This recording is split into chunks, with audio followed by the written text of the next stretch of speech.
228 kilo सोना का घोटाला केदारनाथ में हो गया।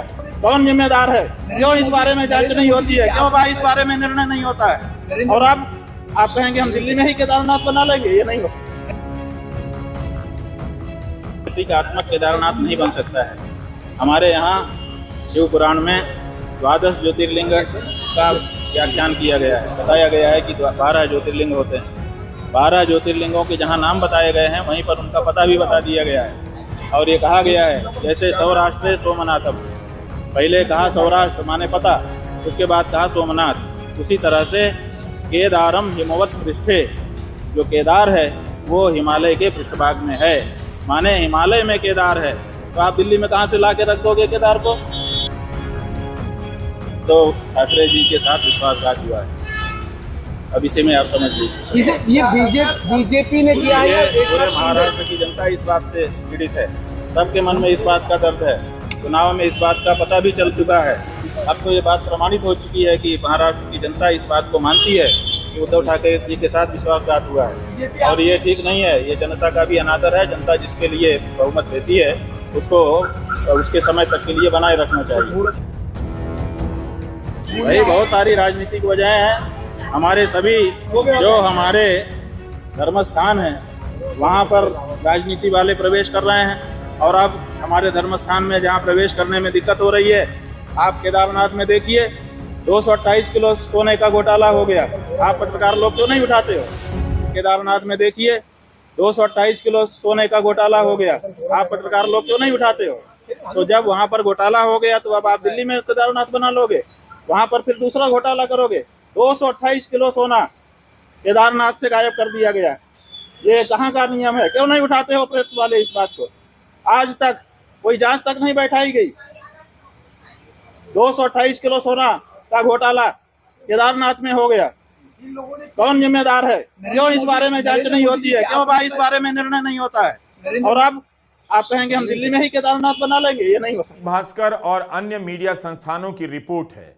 केदारनाथ धाम के तीर्थ पुरोहित और 4 धाम महापंचायत के उपाध्यक्ष संतोष त्रिवेदी ने कहा था कि मुंबई के एक व्यापारी ने मंदिर को 23.78 किलोग्राम सोना दान में दिया, वह चोरी हो गया। इसकी जांच की मांग की गई। रिपोर्ट के अनुसार उत्तराखंड सरकार ने गढ़वाल कमिश्नर की अध्यक्षता में जांच बिठाई। राज्य के पर्यटन, धर्मस्व एवं संस्कृति मंत्री सतपाल महाराज ने बयान दिया, कमेटी में विशेषज्ञों के साथ स्वर्णकार भी होंगे। जो भी दोषी होगा उसके खिलाफ कार्रवाई की जाएगी। इन खबरों में 228 किलोग्राम का जिक्र नहीं है, तो 23 किलोग्राम से 228 किलोग्राम की बात कहां से आ गई? ये दूसरी खबरें हैं जो हिंदुस्तान टाइम्स और नवभारत टाइम्स में छपी हैं।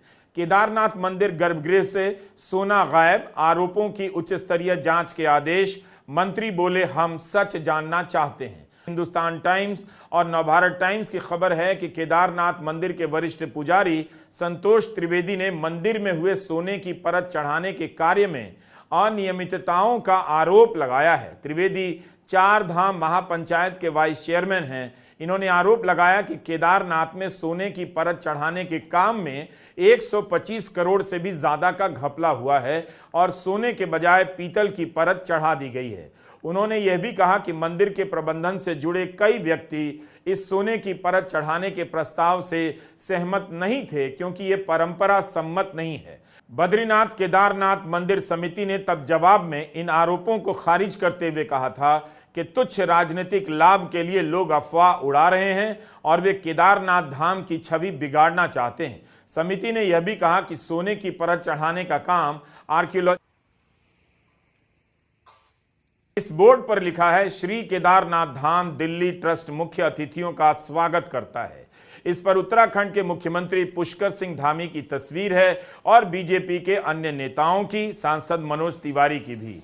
इस समय यहां शामियाना तो उतारा जा चुका है, बांस बल्लियां खोली जा रही हैं, लेकिन दिल्ली के बुराड़ी में इसी जगह पर 10 जुलाई को श्री केदारनाथ धाम मंदिर का भूमि पूजन किया गया है और इस कार्यक्रम में उत्तराखंड के मुख्यमंत्री पुष्कर सिंह धामी भी शामिल हुए। बुराड़ी में उत्तराखंड के लोग अच्छी संख्या में रहते हैं। इस दिन मुख्यमंत्री धामी ने ट्वीट भी किया और लिखा कि निश्चित रूप से इस मंदिर का निर्माण शिव भक्तों के लिए हर्ष का क्षण है। साथ ही सनातन संस्कृति के प्रचार प्रसार में भी यह स्थल सहायक सिद्ध होगा। यह मंदिर समाज को अध्यात्म एवं वर्तमान पीढ़ी को प्राचीन संस्कृति से जोड़ने के केंद्र के रूप में भी अपना योगदान देगा। आदरणीय प्रधानमंत्री श्री नरेंद्र मोदी जी के नेतृत्व में वैश्विक पटल पर सनातन संस्कृति की पताका फहरा रही है। हमारी डबल इंजन सरकार भी संस्कृति के पुनरुत्थान के लिए लगातार कार्य कर रही है। इस अवसर पर केंद्रीय राज्य मंत्री श्री अजय टम्टा बीजेपी जी भी उपस्थित रहे।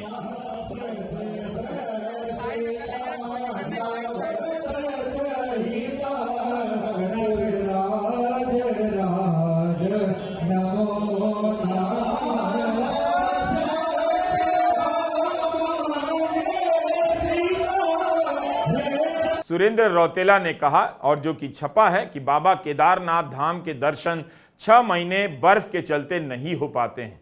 वहीं बहुत से लोग किसी न किसी और कारण से भी दिव्य धाम तक नहीं पहुंच पाते। ऐसे में दिल्ली में बनने वाले मंदिर में बाबा के प्रतिरूप के सुलभ दर्शन हो सकेंगे। खबर की हेडिंग है 12 महीने होंगे बाबा केदार के दर्शन।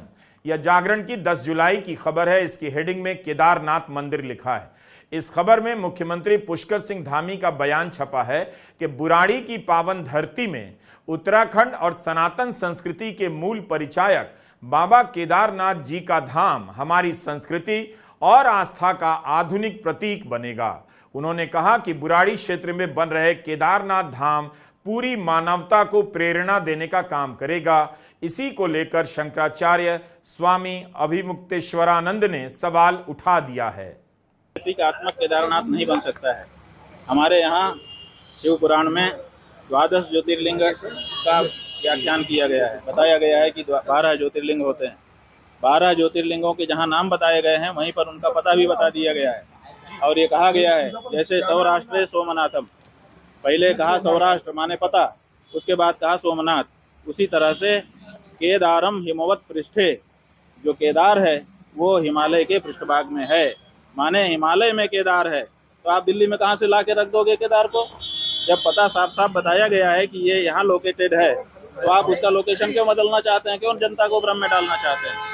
आप भगवान के 1000 नाम है, किसी नाम से स्थापना करके पूजा करिए, लेकिन केदारनाथ धाम दिल्ली में बनेगा, ये अनधिकार चेष्टा है और ये नहीं होना चाहिए। क्या इसके पीछे राजनीतिक वजह है? भाई बहुत सारी राजनीतिक वजह हैं। जो हमारे धर्मस्थान है वहाँ पर राजनीति वाले प्रवेश कर रहे हैं, और अब हमारे धर्मस्थान में जहाँ प्रवेश करने में दिक्कत हो रही है। धर्म की अधर्म का प्राणियों में विश्व का गौ माता की। इस पोस्टर में लिखा है कि दिल्ली को किस नाम से पहचानना चाहते हो, कुतुब मीनार से या बाबा केदारनाथ के धाम से?